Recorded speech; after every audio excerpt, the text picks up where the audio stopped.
সারা দেশে ট্রেন চলাচল বন্ধে দুর্ভোগে যাত্রীরা, আলোচনা চলছে জানালেন উপদেষ্টা। মহার্ঘ ভাতা বিষয়ে এখনো কোনো সিদ্ধান্ত হয়নি বললেন অর্থ উপদেষ্টা।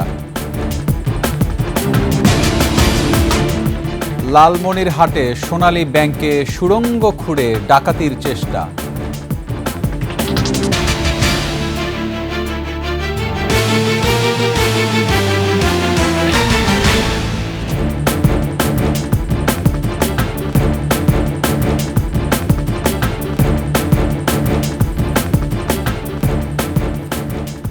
শুনছিলেন সংবাদ শিরোনাম। আমন্ত্রণ ২১-এর দুপুরের সংবাদে, সাথে আছি রক্তিম ত্রিপুরা। দর্শক, ২১ টেলিভিশনের সংবাদ একই সাথে সরাসরি দেখতে পাবেন আমাদের ফেসবুক পেজ www.facebook.com/2124 অনলাইনে। এছাড়া সাবস্ক্রাইব করতে পারেন www.youtube.com/@21etv চ্যানেলে। মূল বেতনের সঙ্গে অ্যালাউন্স ভাতা যোগ করে পেনশন সহ বিভিন্ন সুবিধা নিশ্চিতের দাবিতে কর্মবিরতি পালন করছেন রেলের কর্মীরা। এতে দুর্ভোগে পড়েছেন যাত্রীরা। ট্রেনের বিকল্প হিসেবে সারা দেশে বিআরটিসি বাস সার্ভিস চালু করেছে রেলওয়ে কর্তৃপক্ষ। এদিকে রেলের কর্মবিরতি কখন শেষ হবে সে বিষয়ে নিশ্চিত করে কিছু জানাতে পারেননি রেল উপদেষ্টা। মাহতাব মিনহাজের প্রতিবেদন, জানাচ্ছেন নাহিদ সিরাজি নিম্মি। মূল বেতনের সঙ্গে রানিং অ্যালাউন্স যোগ করে পেনশন সহ বিভিন্ন দাবি আদায়ে রেলওয়ে কর্মীদের কর্মবিরতি।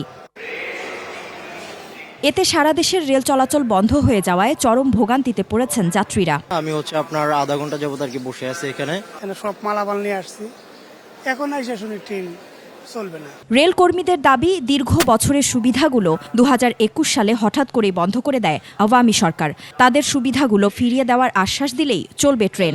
আমাদের নতুন কোনো দাবি নয়।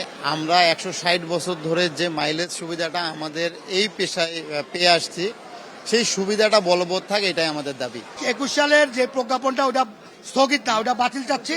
আর দ্বিতীয় কথা হলো ২২ সালে যে নিয়োগ হয়েছে তারা আমাদের মতো সমহারে সবকিছু সুযোগ সুবিধা পাবে, এটাই আমাদের মূল দাবি। এমন পরিস্থিতিতে কমলাপুর রেলওয়ে স্টেশন পরিদর্শনে যান রেল উপদেষ্টা। কোনো স্পষ্ট বার্তা না দিয়ে জানালেন, আন্দোলনকারীদের সঙ্গে চলছে আলোচনা। আপনাদের সঙ্গে আলোচনার দ্বার খোলা আছে। তো যেটা দুঃখজনক যে এতগুলো যাত্রীকে জিম্মি করে এই ধরনের একটা কর্মসূচি দেওয়া, এখানে তো কে সাফার করতেছে সাধারণ মানুষ। কর্মবিরতিতে বন্ধ রয়েছে সারা দেশে রেল চলাচল। মঙ্গলবার রাত ১২টার পর থেকে শুরু হয় এই কর্মবিরতি। নাহিদ সিরাজি নিম্মি, ২১ টেলিভিশন, ঢাকা। দর্শক, এ বিষয়ে আরও খবর জানাতে কমলাপুর থেকে সরাসরি যুক্ত হচ্ছেন সহকর্মী মাহতাব মিনহাজ। মিনহাজ, শুনতে পাচ্ছেন নিশ্চয়ই যে কি খবর আছে এই রেলের কর্মীদের যে কর্মবিরতি, সর্বশেষ আরও কি তথ্য, কোনো নতুন তথ্য যোগ হয়েছে কিনা?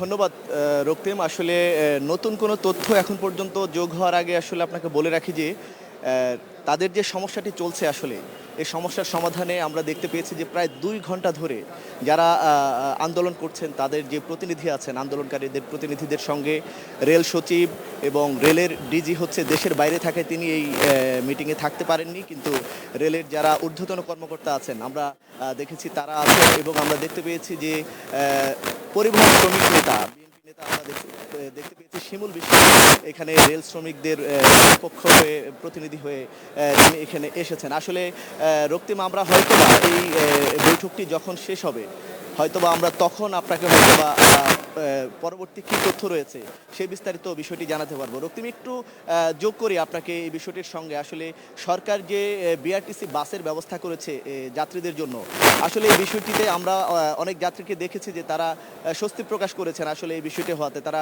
সরকারকে ধন্যবাদ জানিয়েছেন। কিন্তু এর বাইরে আমরা আবার অনেককে দেখেছি যে আসলে যে বাসগুলো ট্রেনের রুটে দিয়েছে, আসলে এই বাসগুলো তারা যে গন্তব্যে পৌঁছাবে সেখান পর্যন্ত অনেক বাসে পৌঁছাবে না। হয়তোবা তাদেরকে অন্য রুট হয়ে বা অন্য বাস পরিবর্তন করে তাদেরকে হয়তো তাদের নির্দিষ্ট গন্তব্যে পৌঁছাতে হবে। এই ভোগান্তির কথাটি কিন্তু আমরা যাত্রীদের কাছ থেকে আমরা শুনতে পেয়েছি। রক্তিম, হয়তোবা আমরা এই মিটিং শেষ হলে আপনাদেরকে সর্বশেষ অবস্থা রয়েছে, যে আন্দোলনের যে সর্বশেষ পরিস্থিতি, হয়তো এই বিষয়টা আপনাদেরকে জানাতে পারবো। রক্তিম, এই ছিল এখান থেকে সর্বশেষ অবস্থা। অসংখ্য ধন্যবাদ মিনহাজ।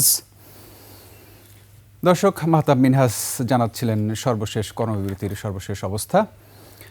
এদিকে রাজধানীর বাইরে থেকেও ছাড়ছে না কোনো ট্রেন। কর্মবিরতির কথা না জেনে স্টেশনে গিয়ে ভোগান্তিতে পড়েন যাত্রীরা। রাজশাহীতে স্টেশনে ভাঙচুর করেন ক্ষুব্ধ যাত্রীরা। দ্রুত ট্রেন চালুর দাবি তাদের। প্রতিনিধিদের তথ্যছবিতে ডেস্ক রিপোর্ট। এ চিত্র রাজশাহী রেলওয়ে স্টেশনের মেঝেতে পড়ে আছে চেয়ার টেবিল। ক্ষোভের বহিঃপ্রকাশ জানান দিতেই স্টেশনে ভাঙচুর চালান ক্ষুব্ধ যাত্রীরা। অভিযোগ, পূর্ব ঘোষণা ছাড়াই ট্রেন চলাচল বন্ধ করে দেয়ায় ভোগান্তি বেড়েছে তাদের। অ্যানাউন্স করছে না যে ট্রেন বন্ধ বা ট্রেন চলবে কি চলবে না, যখন যা চাচ্ছে তখন তাই চাইলে কি হয়ে যাবে বলে, জনগণের তো একটু ইয়াটা বুঝতে হবে। চট্টগ্রাম রেলওয়ে স্টেশনে খালি পড়ে আছে স্টেশন মাস্টার সহ কর্মকর্তাদের চেয়ার টেবিল। সকালে পাহাড়তলী স্টেশন চত্বরে বিক্ষোভ সমাবেশ করেন রেলওয়ের রানিং স্টাফরা। মোটামুটি ফাঁকা স্টেশনও, কোনো ট্রেন ছেড়ে যায়নি নির্দিষ্ট গন্তব্যে। যারা না জেনে স্টেশনে এসেছেন তারা পড়েছেন চরম ভোগান্তিতে। কম ভাড়ায় আর স্বস্তির ট্রেন যাত্রায় গন্তব্যে যেতে খুলনা রেলওয়ে স্টেশনে সকালেই হাজির হন যাত্রীরা। তবে স্টেশনে গিয়ে পড়েন হতাশায়। ট্রেন না চলায় বেড়েছে ভোগান্তি। আমাদের কষ্ট হবে না, এই জায়গায় টিকিট কাটছি আমরা অনলাইনে 3 দিন আগে, তো আমরা একটা ভোগান্তিতে পড়লাম। এই বাচ্চা কাচ্চা নিয়ে বাসে যাওয়া কত ঝামেলা। দাবি দেওয়া আদায় করতে গিয়ে এই সাধারণ জনগণের যে ভোগান্তিটা, এটা আসলে কারোরই কাম্য নয়। একই চিত্র রংপুর রেলওয়ে স্টেশনেও। প্রতিদিনের মতনই কর্মচাঞ্চল্য, ফাঁকা টিকিট কাউন্টার। ভোগান্তির কথা জানান যাত্রীরা। বিষয়টা হুট করে ট্রেন মনে করেন বন্ধ করে দেওয়া, আমাদের ভোগান্তির মধ্যে পড়তেছি। আসতেছি একটু যত সুবিধার জন্য, কিন্তু তার থেকে দেখা যাচ্ছে সুবিধার থেকে অসুবিধাই বেশি হচ্ছে। যশোর, লালমনিরহাট, চুয়াডাঙ্গা ও সিরাজগঞ্জের স্টেশনগুলোরও একই হাল। বন্ধ টিকিট কাউন্টার। ট্রেন না চলায় ভোগান্তি আর হতাশা নিয়ে ফিরে যাচ্ছেন যাত্রীরা। 635 টাকা দিয়ে টিকিট কাটছি, এখন যদি ট্রেন আজকে না যায় তাহলে আমার অন্য ব্যবস্থা করতে হবে। টিকিট কালকে রাত্রে পাচ্ছিলাম, এখন আসি দেখি যে ট্রেন নাই। গাজীপুরের জয়দেবপুর স্টেশনে যাত্রীরা ভিড় করলেও নেই ট্রেন চলাচল। ভোগান্তিতে পড়া যাত্রীরা জানান তাদের ক্ষোভের কথা।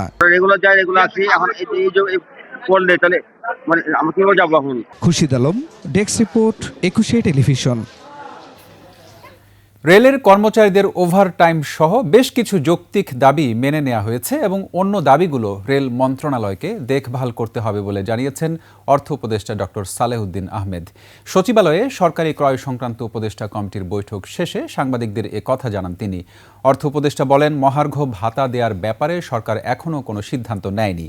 চাল, ডাল, চিনি সহ নিত্যপণ্যের সরবরাহ নিশ্চিত করার জন্য সরকার কাজ করছে বলেও জানান তিনি।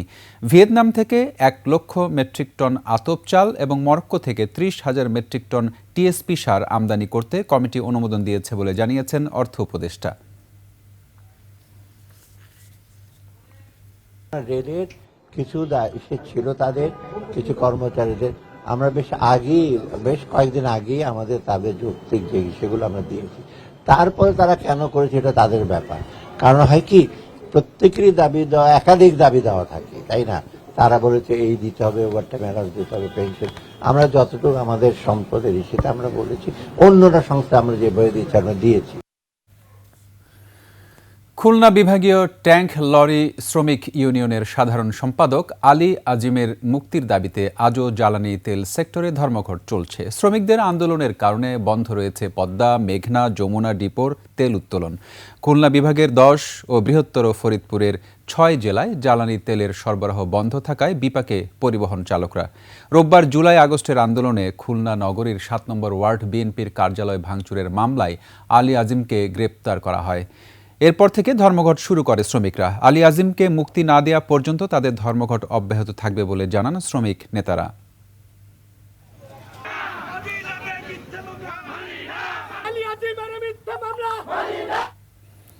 স্বতন্ত্র ইবতেদায়ী মাদ্রাসাকে জাতীয়করণের দাবিতে টানা 10ম দিনের মতো অবস্থান কর্মসূচি পালন করছেন শিক্ষকরা। রাজধানীর শাহবাগে চলছে ইবতেদায়ী মাদ্রাসা শিক্ষকদের আন্দোলন। সেখানে রয়েছেন সহকর্মী মেহেদি হাসান। সরাসরি চলে যাচ্ছি তার কাছে। মেহেদি, আন্দোলনের সবশেষ খবর আমাদের জানান। রক্তিম, ধন্যবাদ আপনাকে। রক্তিম, আপনি যেমনটা বলছিলেন যে গত 10 দিন ধরে স্বতন্ত্র ইবতেদায়ী মাদ্রাসা শিক্ষকরা এখানে অবস্থান করছেন। তো আজকে এই স্বতন্ত্র ইবতেদায়ী মাদ্রাসা শিক্ষকদের একটি প্রতিনিধি দল শিক্ষা মন্ত্রণালয়ে গিয়েছে আলোচনার জন্য। তো সেই আলোচনা এখনই চলছে, আলোচনা শেষ হয়নি। আলোচনা শেষ হলে তারা এখানে পৌঁছালে আমরা জানতে পারবো তাদের দাবি দেওয়ার বিষয়ে সরকার শেষ পর্যন্ত তাদেরকে কি আসলে দিয়েছে। আর এইখানে এখনো অবস্থান করছেন প্রায় 1000 খানিক শিক্ষক এখানে অবস্থান করছেন, তারা বক্তৃতা দিচ্ছেন। আর তারা যেটা বলছেন যে সারা বাংলাদেশে 12,000-এর মতো স্বতন্ত্র ইবতেদায়ী মাদ্রাসার শিক্ষকরা আন্দোলন করছেন। এই সব মাদ্রাসায় প্রায় 60,000 শিক্ষক রয়েছে। তাদের দাবি এই 60,000 শিক্ষকের দাবি জাতীয়করণ করতে হবে। এবং তারা যেটা বলছেন সেটা হচ্ছে যে স্বতন্ত্র ইবতেদায়ী মাদ্রাসাগুলো প্রাইমারি স্কুলে যে ধরনের শিক্ষা দেওয়া হয় একই সিলেবাসে তারাও শিক্ষা দেন। এর সাথে তারা আরবি, কোরআন এবং হাদিস পড়ান, অর্থাৎ প্রাইমারি এডুকেশনের সাথে বাড়তি ইসলামী শিক্ষা তারা দিয়ে থাকেন। তো যেহেতু প্রাইমারি শিক্ষাকে সরকার অনেক আগেই জাতীয়করণ করেছে, সেহেতু তারা তাদের এই শিক্ষা কার্যক্রমকেও জাতীয়করণ করে নেওয়ার দাবি জানাচ্ছেন। তো তারা আন্দোলনটা শুরু করেছেন গত 19 তারিখ থেকে। গত 19 তারিখে প্রেস ক্লাবের সামনে প্রথম তারা আন্দোলন করেন। এরপর শাহবাগে চলে আসেন এবং গত 26 তারিখে পুলিশের সাথে তাদের সংঘর্ষ হয়েছে এবং সেখানে কয়েকজন আহত হয়েছে। তো এই ছিল শিক্ষকদের আন্দোলনের সবশেষ পরিস্থিতি। শাহবাগ থেকে জানাচ্ছিলেন মেহেদি হাসান। লালমনিরহাটে সোনালী ব্যাংকে সুড়ঙ্গ খুঁড়ে ডাকাতির চেষ্টা করেছে দুর্বৃত্তরা। মঙ্গলবার রাত 3টার দিকে জেলার বড়বাড়ি ব্যাংক শাখায় এ ঘটনা ঘটে। তবে এ সময় নাইট গার্ড বিষয়টি টের পেয়ে চিৎকার করলে আশপাশের লোকজন এলে পালিয়ে যায় দুর্বৃত্তরা। খবর পেয়ে আইনশৃঙ্খলা বাহিনী, সেনাবাহিনী এবং ব্যাংকের কর্মকর্তারা ঘটনাস্থলে আসেন। ব্যাংক থেকে টাকাসহ অন্য কোনো কিছু খোয়া গেছে কিনা তা জানতে অনুসন্ধান চলছে বলে জানান আইনশৃঙ্খলা রক্ষা বাহিনী।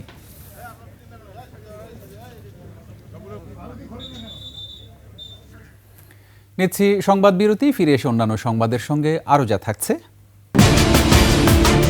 যে কোনো গাছ কাটতে নির্দিষ্ট কর্তৃপক্ষের অনুমতি লাগবে, হাইকোর্টের রায়।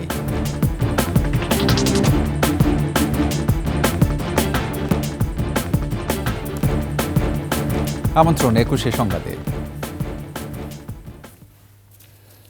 জ্বালানি ও অর্থনীতিতে সহযোগিতার মাধ্যমে বাংলাদেশ সৌদি সম্পর্ক আরও মজবুত হবে বলে আশা করছেন পররাষ্ট্র উপদেষ্টা তৌহিদ হোসেন।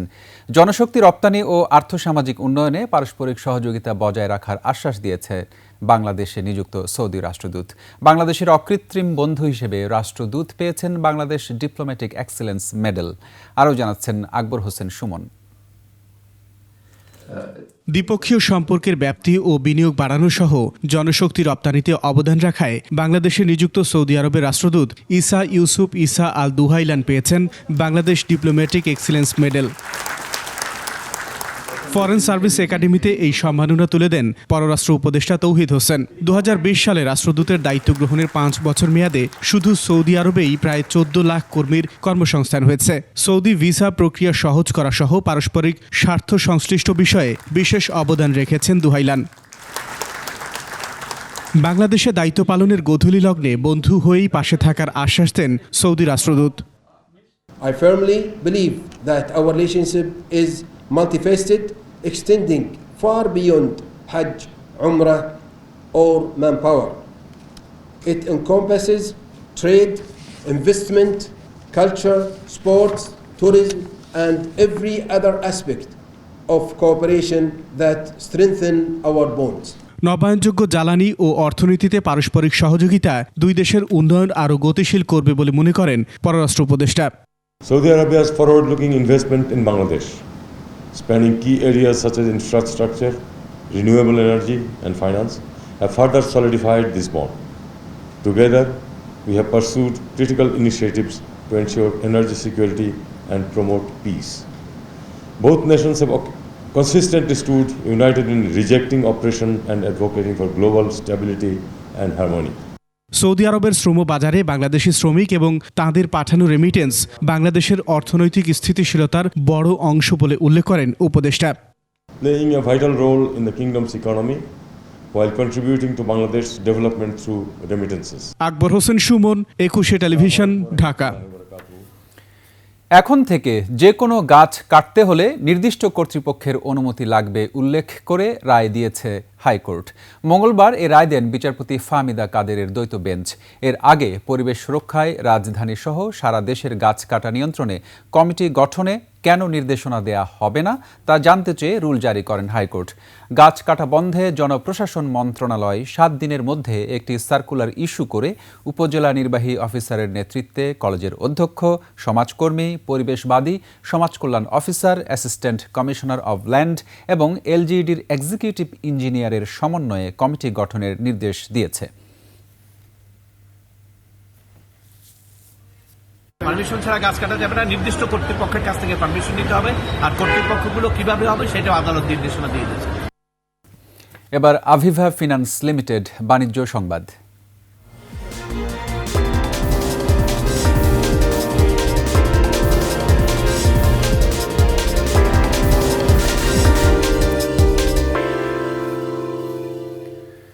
আবহাওয়া অনুকূল থাকায় এবার সরিষার ভালো ফলন হয়েছে মাদারীপুরে। অনাবাদি জমিতেও চাষ হয়েছে সরিষার। জেলার ৫ উপজেলার বিস্তীর্ণ ফসলের মাঠ জুড়ে বাড়ি ও টরি জাতের সরিষার চাষ হয়েছে। ১,৭০০ মেট্রিক টন তেলের লক্ষ্যমাত্রায় কৃষকরা এবার ১৬,৮৭৩ হেক্টর জমিতে সরিষার চাষ করেছেন। গতবারের চেয়ে এবারে ১৮ হেক্টর বেশি জমিতে সরিষা চাষ হয়েছে। এর মধ্যে মাদারীপুর সদর উপজেলায় ৫,৭৬৮ হেক্টর, কালকিনি উপজেলায় ৪,৫২০, রাজৈর উপজেলায় ২,৬৮৫ এবং শিবচর উপজেলায় ৩,৯০০ হেক্টর জমিতে সরিষা আবাদ হয়েছে। স্বল্প সময়ে অধিক লাভ হচ্ছে বলে এই অঞ্চলের কৃষকরা সরিষা চাষে ঝুঁকছেন। বৃষ্টির কারণে দেরিতে চাষ হলেও লক্ষ্যমাত্রা পূরণে আশাবাদী মাদারীপুর কৃষি বিভাগ। অনূর্ধ্ব ১৯ টি-20 বিশ্বকাপে নিজেদের শেষ ম্যাচে ওয়েস্ট ইন্ডিজকে ১০ উইকেটে হারিয়েছে বাংলাদেশের মেয়েরা। মালয়েশিয়ার কুয়ালালামপুরে বৃষ্টির কারণে ১৩ ওভারে নেমে আসে খেলা। টস হেরে আগে ব্যাটিংয়ে নামে ওয়েস্ট ইন্ডিজের মেয়েরা। নিশিতা আক্তারের ধ্বংসাত্মক ঘূর্ণিতে লন্ডভন্ড হয় ক্যারিবীয় ব্যাটিং লাইন। মাত্র ১৬ রানেই ৩ উইকেট হারিয়ে বেকায়দায় পড়ে ওয়েস্ট ইন্ডিয়ানরা। দলীয় ২২ রানে চতুর্থ উইকেট জুটি ভাঙেন জান্নাতুল মাওয়া। পরে জোড়া আঘাত হানেন আনিসা আক্তার। শেষ পর্যন্ত ৬ উইকেটে ৫৪ রান করে ক্যারিবিয়ান জুনিয়ররা। স্বল্প পুঁজি পেয়ে ফাহমিদা ১৪ ও জুরাইরিয়া ফেরদৌস ২৫ রান করে জয় নিশ্চিত করেন। শেষ করছি ২১শে সংবাদ। যাবার আগে সংবাদ শিরোনামগুলো আরও একবার। সারা দেশে ট্রেন চলাচল বন্ধে দুর্ভোগে যাত্রীরা। আলোচনা চলছে জানালেন রেল উপদেষ্টা। মহার্ঘ ভাতা বিষয়ে এখনো কোনো সিদ্ধান্ত হয়নি বললেন অর্থ উপদেষ্টা। লালমনিরহাটে সোনালী ব্যাংকে সুড়ঙ্গ খুঁড়ে চুরির চেষ্টা।